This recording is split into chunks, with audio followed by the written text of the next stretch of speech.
Hi, Shane here with Key Specialty Store again.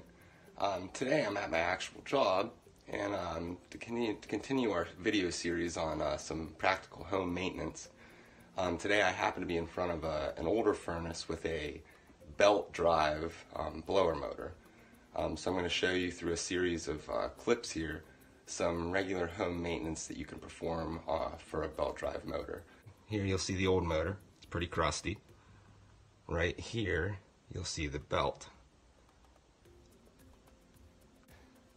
So before I get started here, it's always important to remember that anytime you're working with an appliance that is connected to the home electricity, to make sure power is removed from the appliance, either by resetting the breaker or pulling the fuse or turning the service disconnect switch off, which should look similar to a standard light switch somewhere nearby the furnace.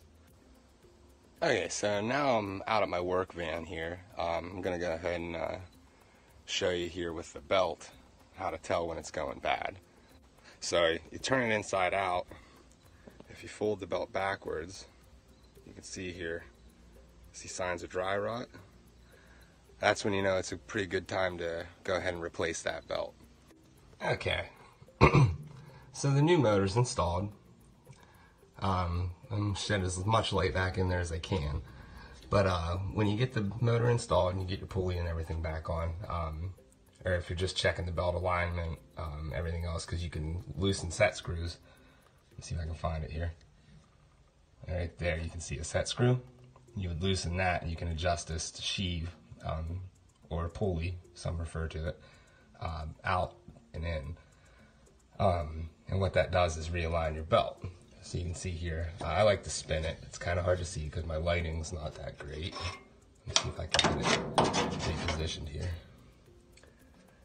There, you can kind of see it in line. And just give it a good couple spins, make sure it's spinning straight. Then down here, right next to my flashlight, you'll see the tensioner. And all this does, you tighten this outer bolt in, and it pushes the little rubber foot that's back here up against the blower housing. You tighten that in, and what it does is it pulls the motor. You can see the motor swings. And what that does is pull out and put tension on it. The motor swings because there's a little hinge system right up here, this rod that comes across. So anyway, you're going to tighten that in until you get the desired tension on the belt. And like I said, to check your tension on your belt, when you're finished, you're just going to reach back and put an even amount of pressure on it. And you want to get, you don't want, see this is way too much flex here, so I got to tighten it up quite a bit. But you're going to push pressure on it until you get about 3/4 of an inch to an inch of play. And that'll get you squared up. Once you're done with that, you should be all tuned up and ready to go. So again, this is Shane with Keith's Specialty Store, and thanks for joining us. Happy home maintenance.